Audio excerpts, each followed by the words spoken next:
আমাদের আজকের গল্প সুকান্ত দাসের কলমে অবিনাশ বাবুর ভয়। গল্প পাঠে রয়েছে প্রীতম, শুভম, রাজ চট্টোপাধ্যায়, বর্ণালী, দেবস্মিতা, সব্যসাচী এবং আমি অপূর্ব। নমস্কার, আমরা থিল স্টুডিও। গল্পটি মন দিয়ে শুনুন। তবে হ্যাঁ, আমাদের চ্যানেলটিকে সাবস্ক্রাইব না করে থাকলে অবশ্যই করবেন। এরকম গোয়েন্দা গল্প আর অ্যাডভেঞ্চার গল্প আমরা প্রায়ই নিয়ে আসি। তাহলে আর বেশি দেরি না করে চলুন শুরু করা যাক। ভদ্রলোক গ্লাসে রাখা জলটুকু খেয়ে বললেন, দেখুন ব্যোমকেশবাবু, গত 2 দিন আমার সাথে যে কি ঘটেছে, 2 দিন আমার যে কীভাবে কেটেছে তা আমি আপনাকে বুঝিয়ে বলতে পারবো না। ঠিক এত ভয় আমি কোনোদিনও পাইনি। আপনি বলুন। দেখুন, ভূতের ব্যাপার স্যাপার হলে যারা ভূতের ওঝা বলে লোক ঠকায় তাদের কাছে আপনি যেতে পারেন, আমার তাতে কোনো আপত্তি নেই। তাছাড়া পুলিশের কাছেও যেতে পারেন। পুলিশ মাঝে মাঝে ভূতুরে ব্যাপার স্যাপারে খানিকটা মানবতা দেয় আর কি, কিন্তু আমি কখনো এসব ব্যাপারে মানতে পারবো না। অজিত, তোমার মনে আছে একজন লোক ছিলেন, ওই দিনে ওই ভূতুরে ব্যাপার স্যাপার নিয়ে এসেছিল, সেই দোতলার জানালার কাছে ভূত উঠে আসতো, এমন গল্প শুনিয়েছিল না? মনে পড়ে গেল বড়দার কথা। বড়দার সঙ্গে একবারই আমাদের দেখা হয়েছিল। এই জন্যই তো এমন বিশ্বাসী মানুষ আর কোথাও দেখা যায়নি। অথচ সেই বড়দা যাকে ভূত বলে মনে করত, আসলে সেটা কোনো ভূতই নয়, এটাও প্রমাণ হয়ে গিয়েছিল। আমি বললাম, আরে আপনি বুঝতে পারছেন অবিনাশবাবু, ভয় পেয়েছেন তার কারণ যাই হোক না কেন, সেটা তিনি সমাধান করতে চান। তিনি একবারও আপনাকে বলেননি যে ভূত আছে, একথা তিনি বিশ্বাস করছেন। আপনি ভয় পাচ্ছেন, আর আপনি তো জানেন যে ভয় পাওয়ার নানা কারণ থাকতে পারে। ব্যোমকেশ মুখ তুলে আমার দিকে তাকালো। তখনই অবিনাশবাবু বললেন, এই কথাটাই তো আমি বলতে চাইছিলাম। দেখুন, আমিও এই বাড়িতে থাকতে এসেছি, আমার কাজকর্ম ভালোই হচ্ছে, কিন্তু রাতের বেলা যদি এমন উৎপাত হয় তাহলে থাকবোটাই বা কি করে বলুন তো? আর আমার কাজকর্মই বা আমি করব কি করে? ঠিক আছে, অজিত যখন কেসটাতে উৎসাহিত হয়েছে তখন আমি আপনাকে একেবারে নিরাশ করতে পারবো না। আপনি যে ব্যাপারটা আমাকে বললেন সেটা আরেকবার ভালো করে খুলে বলুন তো। তাছাড়া অজিত তো ব্যাপারটা শোনেনি। অবিনাশবাবু বোধহয় খুশি হয়েছিলেন। তিনি আমার দিকে তাকিয়ে সামান্য হাসলেন, তবে বেশ বোঝা যাচ্ছিল যে গোটা ব্যাপারে তিনি ভীষণ বিব্রত এবং ভয় পেয়ে রয়েছেন। তিনি বলতে লাগলেন, প্রায় 2 সপ্তাহ হলো আমি নন্দীপুকুরের কাছে দোতলা বাড়িটা ভাড়া নিয়েছি। একতলায় সেই বাড়ির মালিক থাকে, বৃদ্ধ মানুষ শশীকান্ত বাবু আর তার স্ত্রী মালতী দেবী। দোতলার ঘরে আমি ভাড়া নিয়েছি, পাশাপাশি 2টো ঘর নিচে। বাইরের দিকে বাথরুমের ব্যবস্থা রয়েছে, আর ওপরে একটা ঘরে রান্না বান্নার ব্যবস্থা। রান্নাটা আমি নিজের মতোই করে নিই।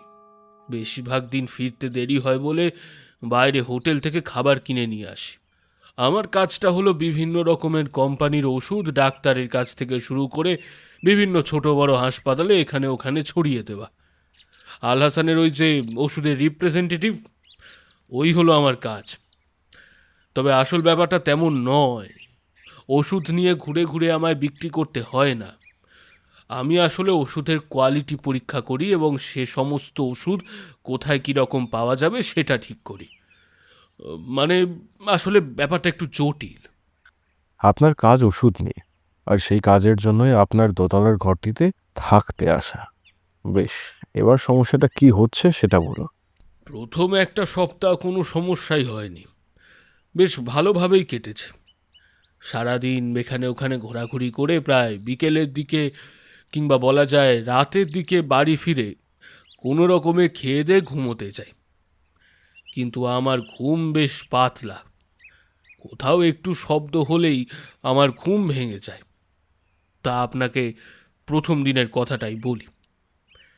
হঠাৎ করে ঘুমটা যখন ভেঙে যায়, প্রথমে বুঝতে পারলাম না যে ঘুমটা ভাঙলো কেন। তারপর মনে হলো দোতলার বারান্দা ধরে কে যেন হেঁটে যাচ্ছে। আসলে যে ব্যাপারটা সেটা হলো, এত রাতে চট করে কেউ ওপরে আসবে বলে তো আমার অন্তত মনে হয় না। তাছাড়া একতলায় যে দুজন রয়েছেন তারা তো দুজনেই বয়স্ক মানুষ। দোতলায় তারা পারতপক্ষে ওঠে বলে আমার অন্তত জানা নেই। এমনকি প্রথম দিনেই ওই শশীকান্ত বাবু আমায় বলেছিলেন, বুঝলে অবিনাশ, উপরে ওঠা আমার পক্ষে আর সম্ভব নয়।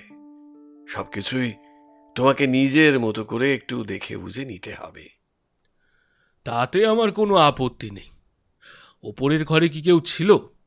দেখে মনে হচ্ছে ঘরটা ব্যবহার করা, মানে ফাঁকা পড়ে থাকলে যেমন ধুলো ময়লা জমে তেমন নয় আর কি। কয়েকজন ছিল, তাদের আমি তুলে দিয়েছি, জোর করেই তুলে দিয়েছি। ছেলেগুলো ঝগড়া করত, ভালো নয় ঠিক। তাছাড়া ওপরের ঘরে কি সব কাজকর্ম করতো না, আমার ঠিক সেগুলো ভালো লাগেনি। ওপরের ঘরটা আসলে কোনোদিনই ফাঁকা ছিল না। শশীকান্ত বাবু এবং তার স্ত্রী মালতী দেবী রায় বলতে তেমন কিছু ছিল না। তো এই ওপরের ঘরেই ভাড়ার টাকায় তাদের সংসারে কিছুটা উপার্জন হয়। তবে শশীকান্তবাবু সদাগরি অফিসে একসময় কাজ করতেন, সেটা সামান্য পেনশনের টাকায় তাদের চলতো না। এবার বলি আসল কথা। বাইরের শব্দ শুনে আমি প্রথমত অবাক হলাম। ওদের মধ্যে কেউ দোতলায় আসবে না জানি, তাড়াতাড়ি করে দরজার কাছটা এলাম চলে। আমার পায়ের শব্দ শুনে হোক কিংবা দরজার হোক, হঠাৎ করে বাইরের শব্দটা থমকে গেল। আমি দরজা খুলে বাইরে বেরিয়ে দেখি চাঁদের আলোয় চারপাশটা ভালো করেই দেখা যাচ্ছে। বাড়িটা একটু পুরনো ধরনের হলেও বারান্দাটা বেশ বড় আর পরিষ্কার। কেউ কোথাও নেই। দোতলায় পাশাপাশি দুটো ঘর, এক পাশে সিঁড়ি নেমে গেছে, অন্যদিকে ব্যালকনিটা শেষ হয়েছে একেবারে ছাদের কাছে গিয়ে। অর্থাৎ এক পাশের যে বারান্দার পাশে বাথরুমের মতো জায়গাটা আছে তার ওখান থেকেই নেমে যাওয়া যায়। রাতের বেলা ব্যালকনিতে অমনভাবে দাঁড়িয়ে থাকতে থাকতে বুকের ভেতরটা যে মাঝে মাঝে কেঁপে উঠছিল না তা বলতে পারবো না। তারপর? এটা ছিল প্রথম দিন। তারপরে দুটো দিন কোনো কিছুই হলো না, কিংবা হলেও আমি ঠিক খেয়াল করতে পারিনি। এর পরের দিন মনে হলো আমার দরজায় কে যেন ধাক্কা দিচ্ছে। প্রথমে আমি বিছানায় উঠে বসে গলাটা তুলে বললাম, "আহ, কে কে আছে?" বাইরে থেকে কোনো সাড়া কিন্তু এলো না। আরো দুবার ডাকাডাকি করার পরেও যখন কেউ সাড়া দিল না, তখন প্রায় অধৈর্য হয়ে দরজার কাছে এগিয়ে গিয়ে দরজাটা খুলতেই ঠান্ডা হাওয়া এসে আমার গায়ে ধাক্কা দিল ব্যোমকেশবাবু। আপনি বললে বিশ্বাস করবেন না, কোথাও কেউ নেই। ভেতরে ঢুকে আসতে যাব এমন সময় মনে হলো কোথা থেকে একটা বেড়াল যেন ডেকে উঠল, অথচ গোটা ব্যালকনি জুড়ে কোথাও কিচ্ছু নেই। ব্যোমকেশবাবু, চাঁদের আলোতে ব্যালকনির মধ্যে কিছু কিন্তু দেখতে পেলাম না। দ্বিতীয় দিন ভয় পাওয়ার পর আমি শশীকান্ত বাবুকে ব্যাপারটা বলেছিলাম। তিনি অবাক হয়ে বললেন, ভুতুরে ব্যাপার স্যাপার আমার বাড়িতে? এতদিন ধরে এখানে রয়েছি, কই কই কখনো তো তেমন কিছু দেখিনি। এর আগেও যারা ভাড়া থেকেছে তারাও কেউ কখনো এমন কথা তো বলেনি। তাহলে আপনার এই বাড়ির ছাদে যাওয়ার কি কোনো রাস্তা আছে? মানে দোতলা বাড়িটার উপরের ছাদে যাওয়ার কোনো রাস্তা? যে সিঁড়ি দিয়ে একতলা থেকে দোতলায় যাওয়া যায় সেটাই ঘুরে ছাদে গেছে, কিন্তু বাড়িটা পুরনো, তাই ছাদে খুব একটা কেউ যায় না। আর তাছাড়া আর একটা ব্যাপার আছে, ছাদের কার্নিশ সেখানে ওখানে অল্প অল্প ভেঙে পড়েছে, বাড়িওয়ালা সারাবে সারাবে বলেওছে। চারাও জন্মেছে ওপরের দিকে। বুঝতেই পারছেন কিভাবে ওই বাড়িটায় আছি। এমনি এমনি তো আর ভূতের ভয় পাচ্ছি না। আপনি যেগুলো বললেন সেগুলো আপনার মনের ভুলও তো হতে পারে অবিনাশবাবু। আমি জানতাম আপনি এই কথাটাই বলবেন, তবে এরপর যে ঘটনাটা ঘটলো তা দেখে আমি আজ সকালেই আপনার কাছে ছুটে এলাম। গতকাল রাতে যেটা দেখলাম সেটা আরও অবিশ্বাস্য ব্যাপার। কাল রাতে অনেক দেরি করেই বাড়ি ফিরেছিলাম। একতলা থেকে যখন উঠছি তখন একতলায় ঘরের আলো বন্ধ। শশীকান্ত বাবু আর তার স্ত্রী ঘুমিয়ে পড়েছেন। ক্যাব ছেড়ে দিয়ে উঠে দোতলার দিকে উঠতে যাব, এমন সময় মনে হলো দোতলায় কেউ যেন দাঁড়িয়ে আছে, লম্বা মতো, একটা সাদা কাপড় পরা। তবে আগে ওসব অদ্ভুত ব্যাপারগুলো ঘটায় আমি খানিকটা সাহস সঞ্চয় করে ফেলেছিলাম। তাই উঠে গিয়ে ব্যাপারটা কি দেখতে যাব, এমন সময় সে ঘুরে তাকালো আমার দিকে। সঙ্গে সঙ্গে দেখতে পেলাম সেই সাদা কাপড় পরা মূর্তিটার লাল টকটকে দুটো চোখ। একটা অদ্ভুত হাসির শব্দ ভেসে এলো তার দিক থেকে। বিশ্বাস করবেন না, আর একটু হলেই আমি সিঁড়ি দিয়ে নিচে পড়ে যেতাম। আমি চিৎকার করে উঠলাম। আমার চিৎকারের শব্দ শুনে বোধহয় শশীকান্ত বাবু আর তার স্ত্রী তারা ঘুম ভেঙে জেগে ওঠেন। নিচ থেকে চিৎকার চেঁচামেচি করে তারা সিঁড়ি দিয়ে খানিকটা উঠে এসেছিলেন। বৃদ্ধ মানুষ বেশি ওপরে উঠতে পারে না, তবুও উঠেছিলেন। আমি দু হাতে মুখ ঢেকে ভয়ে কাঁপতে কাঁপতে কোনো রকমে দেওয়ালের কাছে বসে আছি। তখন কোনো রকমে অর্ধেকটা পর্যন্ত উঠে এসেছিলেন শশীকান্ত বাবু। তিনি আমায় এভাবে বসে থাকতে দেখে তাড়াতাড়ি আমার কাছে এলেন। তিনি হাতে একটা আলো নিয়ে এসেছিলেন। জানেন, কি হলো অবিনাশ, এমন ভাবে বসে আছো কেন? আমি দু হাতে মুখ ঢেকেছিলাম, তাকিয়ে দেখি সামনে সেই মূর্তিটা নেই। এত পর্যন্ত অবিনাশবাবুই বলেছেন। এমন সময় ব্যোমকেশ বলে উঠল, ওইখানেই বড্ড ভুল করে ফেললেন অবিনাশবাবু। আপনি যদি ভয় না পেয়ে সেই মূর্তিটার দিকে এগিয়ে যেতেন তাহলেই বুঝতে পারতেন যে ওটা আসলে ভূত নয়, অন্য কিছু। যাই হোক, তারপর বলুন। কিন্তু আমি এগিয়ে না গেলেও নিচে থেকে তো আমার চিৎকার শুনে তাড়াতাড়ি শশীকান্তবাবু বেরিয়ে এসেছিলেন। তিনি তো কোনো কিছু দেখতে পাননি। এমনকি আমি শশীকান্তবাবুকে অতি কষ্টে সিঁড়ি থেকে তুলে দোতলার ব্যালকনি, ঘর সব কিছু দেখিয়েছিলাম। ঘরের দরজাগুলো বন্ধ ছিল, কোথাও কিচ্ছু নেই। এমনকি ছাদের সিঁড়ির শেষ পর্যন্ত গিয়েছিলাম। দরজা খুলে ছাদের দিকে মুখ বাড়িয়েও কোনো কিচ্ছু দেখতে পাইনি। বুঝলাম। তারপর? এত বড় একটা ভুল আমি অকারণে কেন করতে যাব আপনি বলুন তো অজিতবাবু। প্রথম দুদিন যা ঘটেছিল সেগুলো না হয় মনের ভুল কিংবা আমার শোনার ভুল বলে উড়িয়ে দিতে পারতাম, কিন্তু ওটা যে আর উড়িয়ে দিতে পারলাম না। শশীকান্ত বাবুকে তখনই বলেছিলাম কিছু একটা ব্যবস্থা করতে, না হলে আমি ঘর ছেড়ে চলে যাব।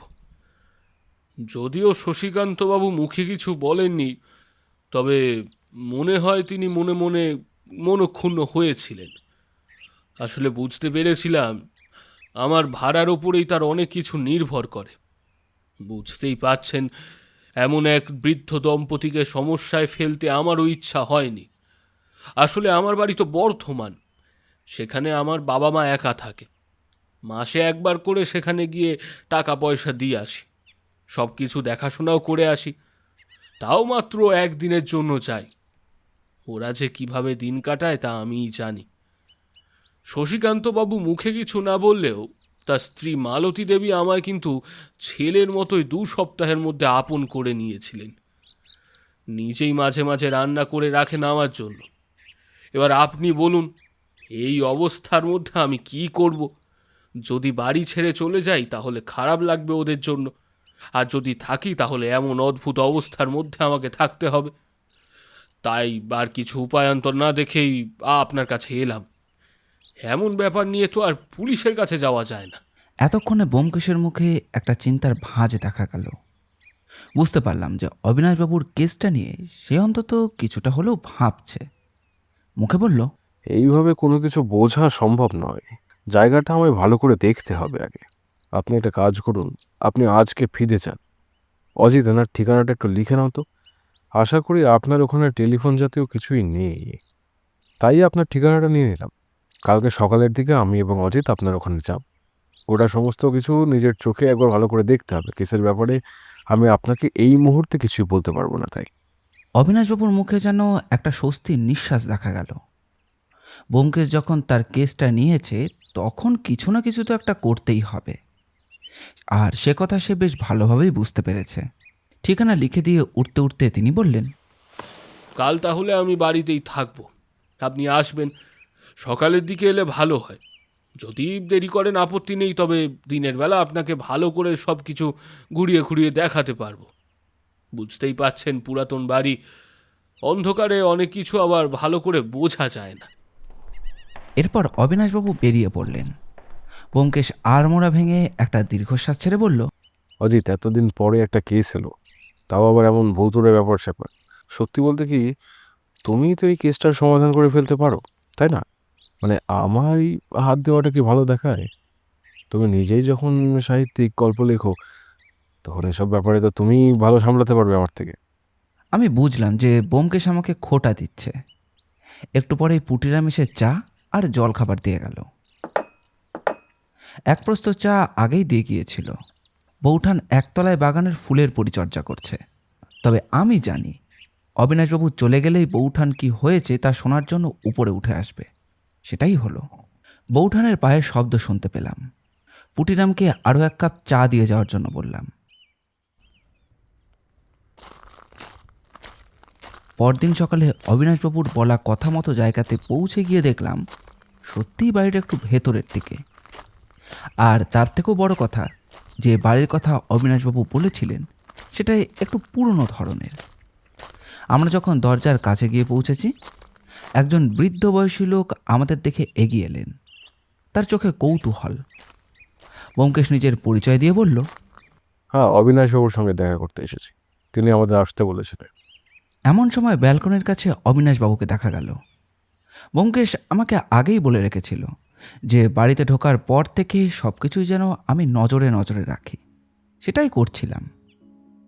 বাড়ির সামনে উঠোনের মতো একটা জায়গা, কিন্তু বেশ বড়, আর পাশে বাঁশের ফালি দিয়ে ঘেরা খানিকটা জায়গা, সেখানে বাগান মতো করা। শশীকান্তবাবু অর্থাৎ সেই ভদ্রলোক সেখানেই বসেছিলেন। আমরা উঠে গেলাম। আমাদের দেখে অবিনাশবাবু কিন্তু বেশ খুশি হয়েছিলেন। নিচের দিকে তাকাতেই দেখতে পেলাম যে শশীকান্ত বাবুর সঙ্গে এক ভদ্রমহিলা কথা বলছেন। বয়স্ক মহিলার মাথায় কাঁচা পাকা চুল। বুঝতে পারলাম যে ইনি হলেন মালতী দেবী, যার কথা অবিনাশবাবু বলেছিলেন। এখানে এই বাড়ির খানিকটা বর্ণনা দেওয়া প্রয়োজন, কারণ শেষে বাড়ির বর্ণনায় কিন্তু আমাদের বিশেষভাবে সাহায্য করেছিল।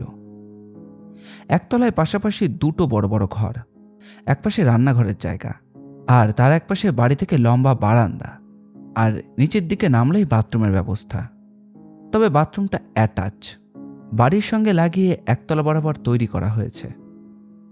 পাশাপাশি দুটো দরজা, স্নানের জায়গাও সেখানে।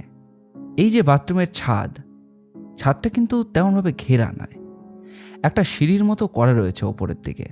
এবারে এই লম্বা একতলা ছাদের সঙ্গে এই দিকের দোতলা লম্বা বারান্দার ছাদটা কিন্তু সোজাসুজি নয়, একটু উঁচু মতো। বোঝা যায় যে ওটা পরবর্তীকালে দেওয়ালের সঙ্গে মিলিয়ে তৈরি করা হয়েছে। তাছাড়া ওপরের যে ছাদের কথা অবিনাশবাবু বলেছিলেন তাও কিন্তু মিথ্যে নয়। ছাদের এখানে ওখানে ফাটল ধরেছে, বট অশ্বত্থ গাছের চারা পর্যন্তও জন্মেছে। তবে একতলা এবং দোতলার বারান্দার দিকটা দেখে বোঝা যায় যে মাঝে মধ্যে রিপেয়ার করা হয়েছে বটে, তবে এই বাড়ি আর 10 বছর পর্যন্ত টিকে থাকবে বলে তো মনে হয় না। এর মধ্যে আমরা উঠে এলাম অবিনাশবাবুর সঙ্গে দোতলায়। তিনি তার ঘরে নিয়ে গেলেন। একটা তার কাজের ঘর, সেখানে বিভিন্ন ওষুধপত্র, নানা রকম কাগজপত্র, বড় বড় বাক্স, এসব কিছুই রাখা হয়েছে। এমনকি একটা বড় কালো ব্যাগও রয়েছে। সেটা দেখিয়ে অবিনাশবাবু বললেন, এই ব্যাগটা নিয়েই বেরোতে হয়। কাগজপত্র, ওষুধপত্র ছাড়া বাকি সব কিছু ওখানেই থাকে। সকালে 9টা নাগাদ আপনি বাড়ি থেকে বেরিয়ে যান? ওই ধরুন না, সকালে মোটামুটি 7টা নাগাদ বেরোই বাড়ি থেকে। ফেরাটার কোনো ঠিক থাকে না, কখনো 5টার মধ্যেও বাড়ি চলে আসি, আবার কখনো রাত 10টাও বেজে যায়। এটা অদ্ভুত ব্যাপার। আপনার মানে আমার মনে আসলো জানেন, আপনাকে সেদিন হয়তো বলতে ভুলে গেছিলাম। মানে সত্যি ঠিক না ভুল আমি বুঝতে পারছি না। এ ঘরে তো আমার ওষুধপত্র থাকে, আমি ঘুমাই পাশের ঘরে। ওষুধপত্র হিসেব খানিকটা কম বলে মনে হচ্ছে জানেন, সে কোথাও আমি মিলিয়ে উঠতে পারছি না। আমি ভুল করে অন্য কোথাও রেখেছি না কি হিসাবে কোথাও গন্ডগোল হয়েছে সেটাও বুঝতে পারছি না, কিন্তু ব্যাপারটা হয়েছে। ব্যোমকেশ কিছু বলল না। পাশের ঘরে অবিনাশবাবু শোয়ার ঘর। ঘরে বেশি কিছুই নেই। ভদ্রলোক রান্নাবান্না যে খুব একটা করেন তাও মনে হলো না। এই ঘরেই বাসনপত্র, একটা কেরোসিনের স্টোভ, সব কিছুই রয়েছে। ব্যোমকেশ সব কিছুই ঘুরে ঘুরে দেখছিল। এবার অবিনাশবাবু বললেন, ঘটনাগুলো ঘটেছিল আমি এই ঘরে থাকাকালীন সময়।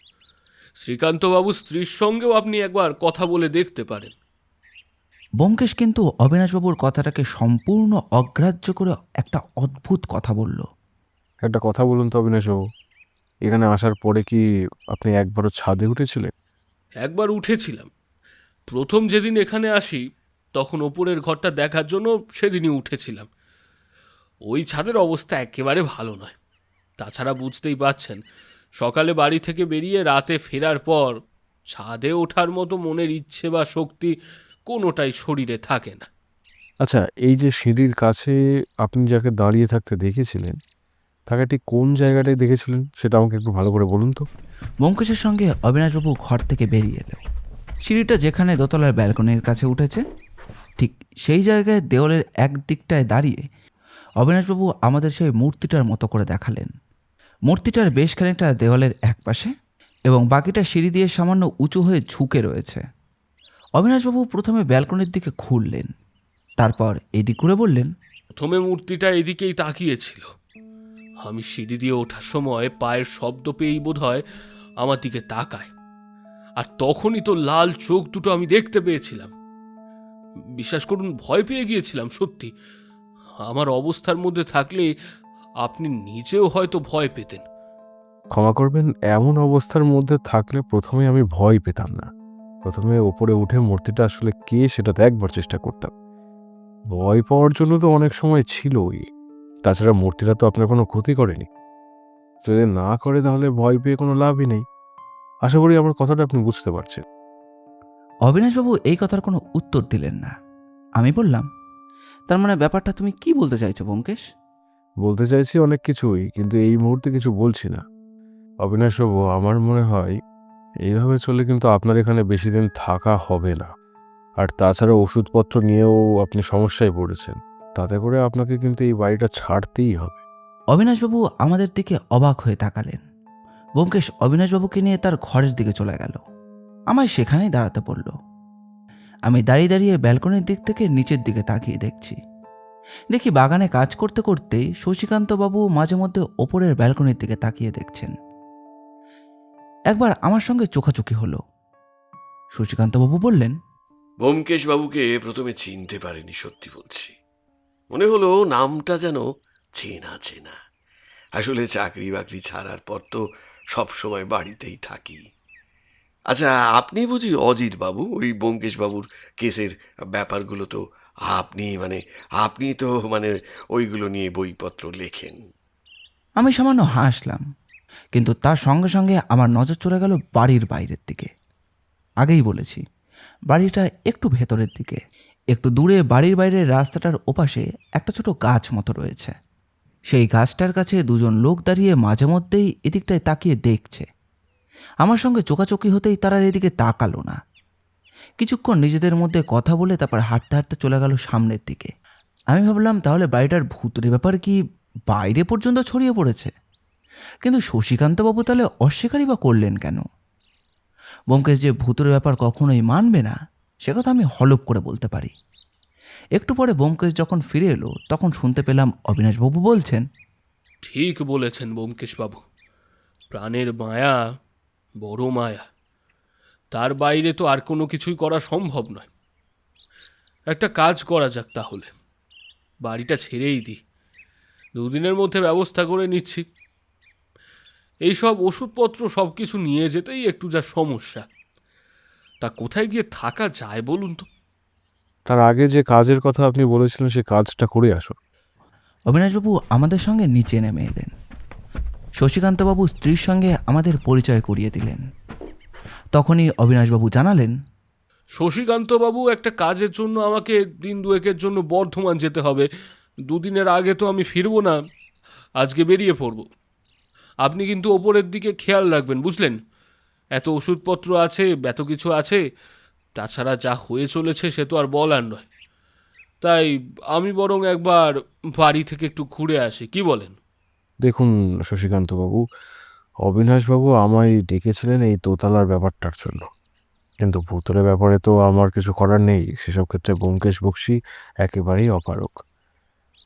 তাই তাকে কয়েকদিন বাড়ি থেকে ঘুরে আসতে বললাম। হয়তো তিনি মনের ভুলেও এসব দেখেছেন। আপনিও তো একবার উপরে গিয়েছিলেন, কখনোই কোনো কিছু দেখতে পেয়েছিলেন কি? না না ব্যোমকেশবাবু, শুধু তাই নয়, এর আগে ভাড়াটেরাও তো এখানে থেকে গেছে, তারাও তো কখনো কিছু তেমন বলেনি। আচ্ছা, আপনি বলেছিলেন যে এর আগে দুজন ভাড়াটে ছিল, তারা হঠাৎ করে বাড়ি ছেড়ে চলে গেল কেন? তাদের কি কোনো সমস্যা হয়েছিল? হ্যাঁ, ওই অনেক রাত করে বাড়ি ফিরতো, মাঝে মাঝে লোকজন আসতো। দেখুন, আমি আর আমার স্ত্রী বাড়িতে একা থাকি, যদি কখনো হঠাৎ করে কিছু হয়ে যায়। তাছাড়া যারা আসতো মোটেই আমার সুবিধের বলে মনে হতো না, হয়তো খারাপ কিছু কাজকর্ম করছিল ওরা, ভয়ে ভয়ে থাকতাম। পরে যখন একদিন অনেক রাতের বেলা মদ্যপ অবস্থায় বাড়িতে ওরা ফিরেছিল, তখন আমি সুযোগ পেয়ে গেলাম, তাই একরকম জোর করে বাড়ি থেকে তাড়িয়ে দিলাম। ওরা অনেক হাতে পায়ে ধরেছিল, কিন্তু আমি আমি ওদের আর রাখতে চাইনি, পুলিশে পর্যন্ত জানাবো বলেছিলাম। আচ্ছা, আপনি তো ছাদে যান না, তাই না? অবিনাশবাবু বলেছিলেন যে আপনি কিংবা আপনার স্ত্রী কেউই দোতলায় খুব একটা উঠতে পারেন না। ছাদে আমার আর ওঠা হয় না, আমার হাঁটুতে খুব ব্যথা। রান্না বান্না করার এই টুকিটাকি হাঁটাহাঁটিতেই আমার জীবন যেন বেরিয়ে যায়। ওষুধ খাচ্ছি, তবে ওর তেমন কোনো সমস্যা না থাকলেও ওর শ্বাসকষ্ট হয়। এর মাঝে সিঁড়ি দিয়ে ওঠানামা, বুঝতেই তো পারছেন, পুরোনো দিনের তৈরি করা বাড়ির সিঁড়িগুলো তো একটু উঁচু উঁচু। ঠিক আছে শশীকান্তবাবু, তাহলে আমি চলি। আর অবিনাশবাবু, আপনি ঘুরে আসুন, ঘুরে এসে তারপর না হয় আমায় একবার জানাবেন, কেমন? শশীকান্তবাবু এবং ওদের বিদায় জানিয়ে আমরা তখনই সেখান থেকে বেরিয়ে এলাম। পথে নেমে ব্যোমকেশকে সেই দুটো লোকের কথা বলতে ব্যোমকেশ বলল, না অজিত, এই কেসটা নেওয়ার মতন কিছুই নেই, শুধু শুধু আমাদের এতটা সময় নষ্ট হয়ে গেল। ব্যোমকেশ খানিকক্ষণ ভেবেচিন্তে পুরো ব্যাপারটাই বুঝতে পারল। সম্পূর্ণ ব্যাপারটা ব্যোমকেশ বুঝতে পেরে বলল, আমি যখন অবিনাশবাবুর সঙ্গে কথা বলছিলাম তখন তুমি সিঁড়ি দিয়ে ছাদে গিয়েছিলে, তাই না? আমি ছাদে গিয়েছিলাম সে কথা ঠিক, কিন্তু বাইরে বেরোইনি। দরজার কাছ থেকেই দেখেছিলাম। দরজা থেকে যেটুকু দেখা যায়, দরজা ভেতর থেকে বন্ধ ছিল, এমনিতে ফাঁকা, আর 2-3টে থাক ইট দিয়ে চারপাশটা ঘেরা ফাটল ধরেছে। এখানে ওখানে বটের চারার মতোও জন্মেছে। তেমন তো কিছুই নেই, ছাদে ছড়িয়ে ছিটিয়ে রাখা কয়েকটা ইট, ওদের ছাদ থেকে ভেঙেই এখানে ওখানে পড়েছে। চলো তো একবার দাসবাবুর সঙ্গে দেখা করে আসা যাক। সম্প্রতি এদিকে এলাকার অপরাধের ব্যাপারটা একটু খেয়াল রাখাটা দরকার। কি কি হচ্ছে চলো দেখি একবার। হঠাৎ করে ব্যোমকেশের দাসবাবুর কাছে যাওয়ার ব্যাপারটা আমি কিছুই বুঝতে পারলাম না। এমনি এমনি যে ব্যোমকেশ কিছু করে না, সে কথাটা আর আলাদা করে বলে দিতে হয় না, কিন্তু দাসবাবুর কাছে সে এলো কেন, সেটা এখানে না জানা পর্যন্ত আমি কিছুই বুঝতে পারবো না। তবে একটা কথা আমার বারবার মনে হচ্ছিল, ব্যোমকেশ কিছু একটা সন্দেহ করছে ঠিকই। মুখে বলছে যে অবিনাশবাবুর কেসটা হাতে নিচ্ছে না, কিন্তু মনে মনে কিছু একটা ভাবছে। তার কপালের চিন্তার রেখা আর মুখের ভাঁজ আমার অতি পরিচিত। তবে তখনই সে ব্যাপারে আর বেশি কথাবার্তা না বলে দাসবাবুর থানায় গিয়ে উপস্থিত হলাম। দাসবাবু ব্যোমকেশের কথা শুনে অবাক হয়ে বললেন, নন্দীপুকুরের কাছে ভুতুরে ব্যাপার, তা ভুতুরে ব্যাপার যখন, তাহলে সেখানে তো পুলিশের কিছু করার নেই। আপনার কাছে যে কারণে এলাম সেটা আলাদা। মাসখানেক আগে আপনি কোকেনের ব্যাপারে কথা বলছিলেন না? বলছিলেন যে আশেপাশের এলাকায় কোকেন নিয়ে একটা থানা তল্লাশি চলছে। তাতে খুব বেশি কিছু ধরা পড়েনি, তাই না? অথচ পুলিশের কাছে অনুমান আছে যে এখনও অনেকটা কোকেন মার্কেটে রয়েছে। হ্যাঁ, কথাটা ঠিকই বলেছেন, কোকেনটা খুব বেশি ধরা পড়েনি, অথচ আমাদের কাছে পাক্কা খবর ছিল যে এই এলাকায় বেশ কিছু কোকেন রয়েছে। তাছাড়া যারা এসব নিয়ে নাড়াচাড়া করতো তাদের মধ্যে বেশ কিছু লোককে ধরা গিয়েছে। আমি যে বাড়িটার কথা বললাম সে বাড়ি নিয়ে কোনো কিছু শুনেছিলেন? না তো, ওই বাড়িটা নিয়ে তেমন কিছু তো শুনতে পাইনি। এমনকি ওই এলাকাতে কোকেনের ব্যাপার রয়েছে তেমনও কোনো খোঁজখবর আমাদের কাছে আসেনি। কিন্তু ব্যোমকেশ, তুমি ভুতুরে ব্যাপারের সঙ্গে এটাকে মিলিয়ে ফেলতে চাইছো কেন?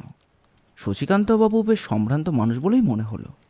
তাছাড়া তার সঙ্গে তেমন কোনো কথা হয়নি বটে, তবে তার কথাবার্তা, আচার আচরণ সবই আমি লক্ষ্য করেছিলাম। এমনকি মালতী দেবীর ক্ষেত্রেও আমি বলতে পারি যে তিনি বেশ ভদ্র ও মার্জিত। বয়স হয়েছে, আর্থিকভাবে সামান্য ভেঙেও পড়েছেন, সে কথাও ঠিক, কিন্তু বাকি সব তো ঠিকই রয়েছে। অজিত, তুমি ভুল করছো। আমি শশীকান্ত বাবু কিংবা তার স্ত্রীর কথা একবারও কিন্তু বলিনি। আমি বলেছি অবিনাশ বাবুর কথা। দ্বিতীয় ঘরেই তার ওষুধপত্র রয়েছে, যে ঘরটাতে তিনি কিন্তু আমাদের খুব ভালো করে দেখেননি। একবার মাত্র দরজাটা খুলে ঘরটা দেখিয়ে তারপরেই সেটা বন্ধ করে দিয়েছিলেন। আর একটা কথা মাথায় রাখতে হবে যে মাত্র একটা সপ্তাহই কিন্তু হয়েছে তিনি এখানে এসেছেন। এখানেই তোমার অনুমান কিন্তু মিলছে না। তুমি অবিনাশবাবুকে সন্দেহ করছো কি করে? অবিনাশবাবু যদি সত্যি এই কোকেনের ব্যাপারে কিছু জেনে থাকতো, তাহলে তোমার কাছে আসতো কেন? কারণ পুলিশের কাছে গেলে পুলিশ যে সমস্ত ব্যাপারে তদন্ত করবে, গোয়েন্দার কাছে গেলে কিন্তু গোয়েন্দা সেই সমস্ত ব্যাপারে তদন্ত করবে না। আর তাছাড়া অবিনাশবাবু দুদিনের জন্য বর্ধমানে তার বাড়িতে যাচ্ছেন না, অবিনাশবাবু যাচ্ছেন অন্য জায়গায়। আমি অবাক হয়ে ব্যোমকেশের মুখের দিকে তাকিয়ে রইলাম। দাসবাবুও অবাক হয়ে গেছেন। এতক্ষণ সমস্ত ব্যাপারে তদন্ত করার পর ব্যোমকেশ তাহলে ঘরের ভেতরে অবিনাশবাবুকে আলাদা করে নিয়ে গিয়ে এই সমস্ত কথাই বলেছিল। আমি প্রায় রুক্ষ গলাতেই বললাম, দেখো, আবার কিন্তু তুমি সেই রকম শুরু করেছ। সমস্ত ব্যাপার আমার কাছ থেকে লুকিয়ে তারপর তদন্ত করতে চাইছো। তুমি তো আমাকে কিছু খুলেই বলো না যে কি হয়েছে। বলবার মতন তেমন কিছু হয়নি। দুটো দিন অপেক্ষা করে দেখি না। আমার অনুমান এবং অবিনাশবাবুর অনুমান যদি ঠিক হয়, তাহলে ওই শশীকান্ত বাবুর বাড়ি থেকে ভুতুরে যে বদনামটা একটু একটু করে ছড়িয়ে পড়তে চলেছে সেটা কিন্তু বন্ধ হয়ে যাবে। তুমি খেয়াল করে দেখেছো কিনা জানি না, অবিনাশবাবু ভুতুরে গল্পটা একটা মাত্র আমায় ছাড়া শশীকান্ত বাবু এবং মালতী দেবীকেই বলেছেন। তারা কিন্তু ওই ভুতুরে বাড়ির ব্যাপারটা চারপাশে ছড়াবে না, তাহলে তাদেরই সমস্যা। অবিনাশবাবু চলে গেলে বাড়ি ভাড়া দিতে পারবে না। এইবার আমার একটা খটকা লাগলো, কারণ ওই বাড়ি থেকে চলে আসার সময় একটা ছোট চায়ের দোকানের কাছ থেকে আসার সময় অনেকেই যেন বলা বলি করছিল যে শশীকান্তবাবুর ভুতুরে বাড়িটা নিয়ে, বিশেষ করে অবিনাশবাবু নাকি সেখানে ভূত দেখেছে, এমন কথাও লোকের মুখে মুখে ঘুরছিল। কিন্তু আশ্চর্য ব্যাপার হলো, এই অবিনাশবাবু কিংবা ওই বাড়ির কেউই তো বাইরে কথাটা জানায়নি। তাহলে তার মানে তুমি বলতে চাইছো যে বাইরে থেকে কেউ সন্দেহ করে এই ব্যাপারটা ছড়াচ্ছে? কিন্তু কেন? অবিনাশবাবুকে ভূতের ভয় দেখিয়ে লাভ কি? একমাত্র অবিনাশবাবুই চাইলে দোতলার ছাদে যেতে পারেন। তাছাড়া দোতলায় অবিনাশবাবু থাকলে ভূতেদের সেখানে আনাগোনা করতে সমস্যা হতে পারে। অজিত, তুমি এখনো বুঝতে পারছো না গোটা ব্যাপারটা? সহজভাবে সবসময় ভাবলে চলে না। আমি কিন্তু কিছুই বুঝতে পারলাম না। এরপরে ব্যোমকেশ ও দাসবাবু নিচু স্বরে নিজেদের মধ্যে কি যেন কথাবার্তা বললেন। মাঝে মাঝে পাহারা, পুলিশের লোক, এমনকি কোকেন আর ওই শশীবাবুর বাড়িগুলোর কথাও শুনলাম। সবকিছু একসঙ্গে জগা খিচুড়ি পাকিয়ে যেতে লাগলো। শুধু আমার বারবার মনে হতে লাগলো, শ্রীকান্তবাবুর সংসার চালাতে না পেরে কি কোকেনের সঙ্গে যুক্ত হয়েছেন? কিন্তু অবিনাশবাবুকে তো ভালো মানুষ বলেই মনে হয়েছিল। অবিনাশবাবু কি তাহলে ভূত দেখার কথাটা মিথ্যে বলেছেন? তিনি কি কোনোভাবে ওই বাড়ি ছেড়ে চলে যেতে চাইছেন? কিন্তু সেটাই বা কেন? আর ওষুধ ঘরে এমন কি আছে যার জন্য সে ঘরে আমাদের খুব বেশিক্ষণ থাকতে দেননি? মনে পড়ল ঘরের দরজা খুলে তিনি ওপর ওপর দেখিয়েছিলেন এবং বলেছিলেন, এ সমস্ত ওষুধের ব্যাপারে সত্যি বলতে ব্যোমকেশবাবু, আমি নিজেও ভালো করে ঠিক বুঝি না, শুধু আমার কাছে রাখা আছে। এবার যখন যেটা প্রয়োজন হয়, মানে কোম্পানি নিয়ে যেতে বলে তাই নিয়ে যাই। তাছাড়া তখন সেখানেই সে সমস্ত ব্যাপার আমাকে বুঝিয়ে দেওয়া হয়। কিন্তু ওষুধ কমে যাওয়ার ব্যাপারটা তো আমি আমি কিছুতে বুঝতে পারছি না। ব্যোমকেশ দরজায় তালা দেওয়ার কথা বলেছিল, কিন্তু অবিনাশবাবু জানিয়েছিলেন যে দরজায় তালা তিনি দেন যে সম্প্রতি একটা নতুন তালা কিনবেন করছেন। কিন্তু ওই দরজায় আগে ব্যবহার করা পুরনো তালাটাই তিনি ব্যবহার করেন। তবে প্রত্যেকবারই ঘরের দরজা তালা বন্ধ করা হয়েছিল। বন্ধ ঘরের ভেতর থেকে আর তো ওষুধ চুরি হয়ে যাবে না। তাহলে ব্যাপারটা কি? ভূত তো আর ওষুধ চুরি করে সেটা নিয়ে চলে যাবে না, আর সেটা স্বাভাবিকও নয়। এরপর দেখতে দেখতে 2 দিন কেটে গেল। তৃতীয় দিন সকালবেলা আমি আর ব্যোমকেশ বসে রয়েছি। রবিবারের সকাল। রান্নাঘর থেকে লুচি আর গরম গরম আলুর দমের গন্ধ ভেসে আসছে। লুচি আর আলুর দমের মোহে প্রায় সব ভুলেই গিয়েছিলাম। হঠাৎ করে দাসবাবুর আগমন। লুচির গন্ধ পেয়ে দাসবাবু চেয়ারে বসতে বসতে খুশি মনে বললেন, ভালো একটা খবর দিতে এসে ভালো একটা খবর পেলাম। যাক ব্যোমকেশবাবু, আজকে কিন্তু সকালের খাবারটা আপনার বাড়িতেই খেয়ে যাব। এগুলো কি আজকে সকালে আপনার বাড়িতে আমার যেচে পড়ে নেমন্তন্ন? দাসবাবু একটু খেতে ভালোবাসেন, কিন্তু সেই একটুর পরিমাণটা মাঝে মধ্যে যে অনেকটা হয়ে যায় সে কথা আলাদা করে বলার কোনো দরকার পড়ে না। একটু পরে পুটিরাম এবং বৌঠানের সহযোগিতায় আমাদের কাছে লুচি এবং আলুর দম চলে এলো। আর দাসবাবুকে দেখেই আমার হঠাৎ করে শশীকান্ত বাবুর বাড়িটার কথা মনে পড়ে গেল। বললাম, আরে তাই তো, অবিনাশবাবুকে তো তুমি 2 দিনের জন্য ছুটিতে পাঠিয়ে দিলে, তার পরের ব্যাপারটা কি হলো? ওই ব্যাপারে তো কোনো কিছুই বললে না। সেদিন সন্ধে পর্যন্ত তোমায় আমি এ ব্যাপারে বলেছি, তারপরে নতুন বইয়ের ব্যাপারে পাবলিশারের সঙ্গে কথাবার্তা এবং শেষের দিকে কাজকর্মে ব্যস্ত হয়ে পড়েছিলাম। আজ বিকেলে তো আবার যেতে হবে, বইয়ের উদ্বোধন 1 দিন হয়েছে মাত্র। তোমাকে তো আর বলে লাভ নেই, তুমি তো আসোই না, বৌঠানকে নিয়ে যেতে হবে। তাই বলছিলাম, আচ্ছা দাসবাবু, আপনি বলুন তো যে ব্যাপারটার কি হলো? দাসবাবু তখন একটা লুচির প্রায় অর্ধেকটা কায়দা করে আলুর দমের ভেতর ভরিয়ে মুখের ভেতর চালান করে ফেলেছিলেন। তিনি হাত তুলে থামতে বললেন। আমি আর হেসে ফেলি আর কি। ব্যোমকেশ বলল, লেখক মহাশয় এখন নতুন বই নিয়ে ব্যস্ত হয়ে রয়েছে, তাকেই এসব ছোটোখাটো ব্যাপারে শুধু শুধু বিব্রত করার কি দরকার বলো? তাই তো আজ রবিবার সকালে লুচি আলুর দমের সঙ্গে পুরনো খবর মনে পড়ে গিয়েছে।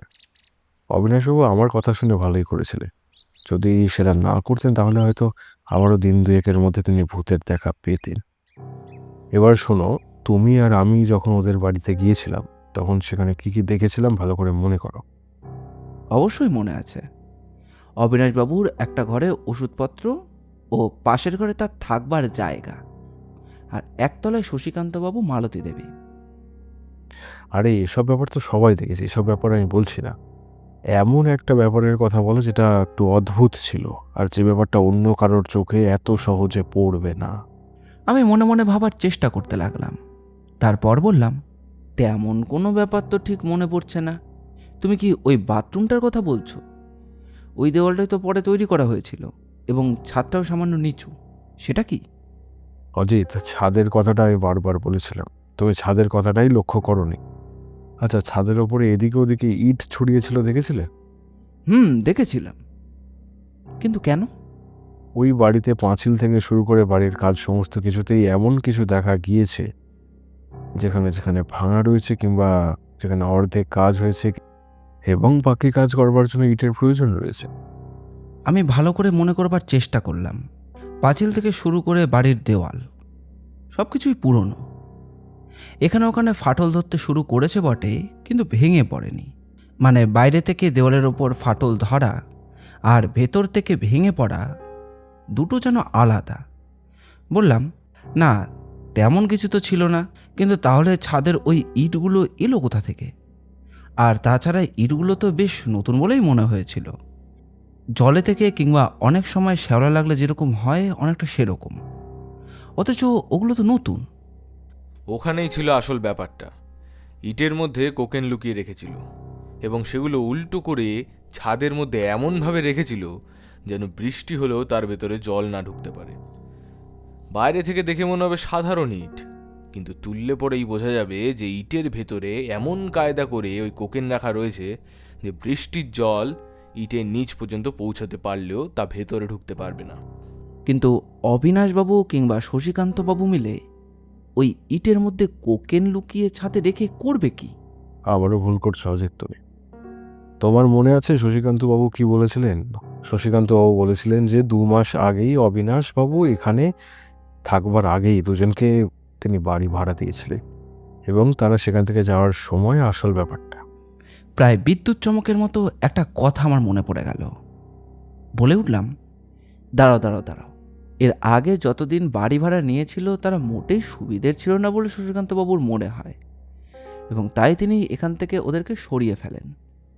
তাদের সঙ্গে যেমন লোকজন দেখা করতে আসতো, তারাও তেমন রাত করে বাড়ি ফিরত, কিন্তু তারা চলে যাওয়ার সময় ঘরটা ছাড়তে চায়নি। আর সেই ঘরে উঠে এসেছিলেন অবিনাশবাবু। কিন্তু ছাদে ওরা ওসব রাখতে গেল কেন? একবার ভেবে দেখো তো, একটা দিনের মধ্যে শশীকান্তবাবু তাদের ঘর ছাড়তে বলেছিল। এবার ওইখানে থাকা ইটের মধ্যে কোকেন রাখলে চট করে যদি তল্লাশি হয় তাহলে ধরা পড়ে যাওয়ার সুযোগ কম। ওই ইটের মধ্যে যে কোকেন আছে সেটা ইটটাকে দেখলেও ভালোভাবে বোঝা সম্ভব নয়। ভালো করে তল্লাশি না করলে সেক্ষেত্রে তাদের ধরা পড়ে যাওয়ার সুযোগ বহুত কম। ভাঙা ছাদে বাড়ির কেউই যায় না, ওরাও যায় না এই কথা সবাইকেই বলতে পারে। হঠাৎ করে শশীকান্তবাবু তাদের সরিয়ে ফেলবার জন্য তারা তাড়াহুড়ো করে খুব বেশি কিছু নিয়ে যেতে পারেনি। ইট যদি কেউ সঙ্গে করে নিয়ে যায় তাহলে সন্দেহটা বাড়বে। আর তাই সময় সুযোগ বুঝে ওরা বাড়ির পেছন দিকের ওই বাথরুমের দেয়াল বেয়ে উপরে উঠে আসতো। বাথরুমের ছাদ থেকে উপরে উঠে আসতে বেশি সময় লাগার কথা নয়।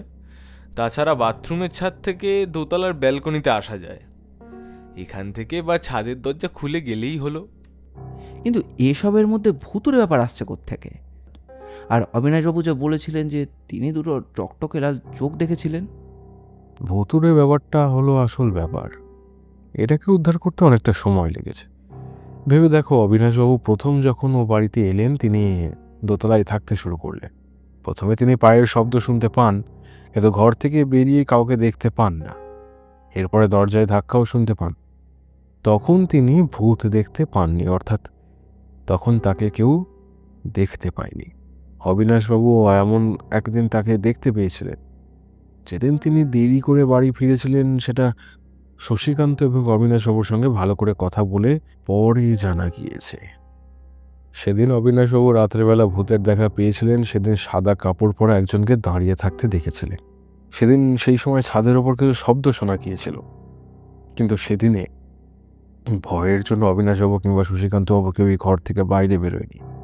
অবিনাশবাবুকে ভয় দেখিয়ে ওরা চেয়েছিল রাতের বেলা যেন সে ঘরের বাইরে না বেরোয়, কিংবা ভয় পেয়ে তিনি যেন এখান থেকে চলে যায়, তাতে ওদের কাজের সুবিধা হতো।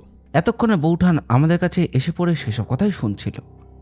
যদিও এর আগে বৌঠানের সঙ্গে এই কেসের ব্যাপারে আমার সামান্যই কথা হয়েছে। এবার বৌঠান বলল, তার মানে অবিনাশবাবুকে ভয় দেখিয়ে তাদের কাজ করে যেতে চেয়েছিল ওই লোকগুলো, কিন্তু শশীকান্তবাবু কিংবা মালতী দেবী কেউই তো বুঝতে পারেননি।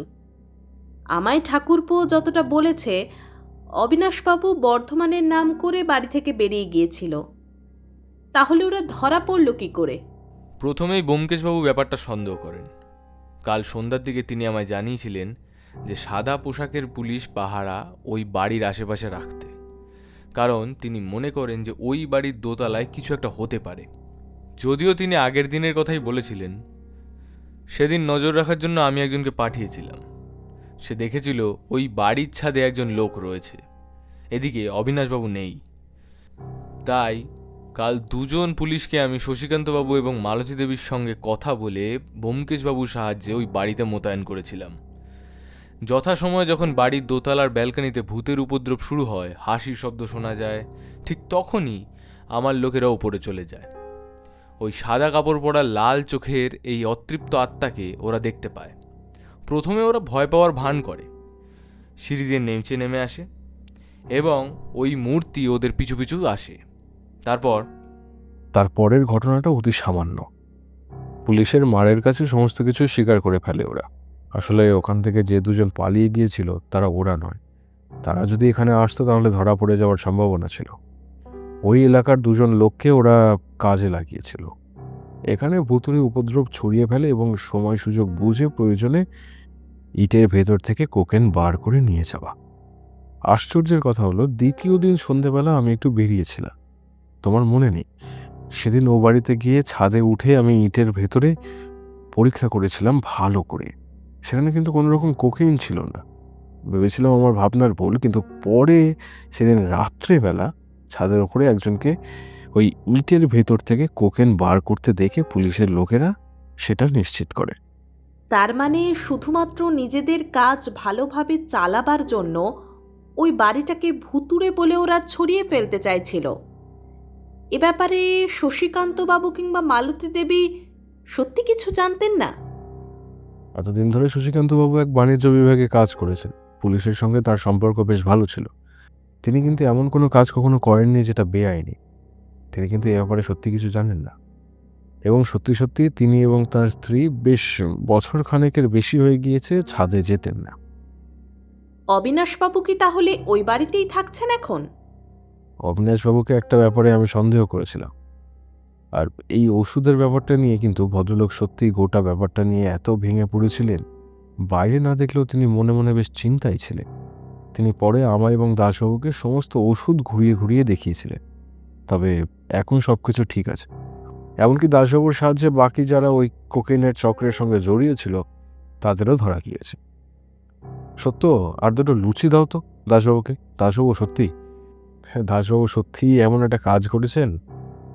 দাসবাবু আরও একটা লুচি তুলে নিলেন। এটা তার 7 নম্বর লুচি। তারপর হাসতে হাসতে বললেন, ব্যোমকেশবাবু বুদ্ধি না দিলে তো এত কিছু হতোই না। আমি তো বাকি কোকেনের আশা ছেড়েই দিয়েছিলাম।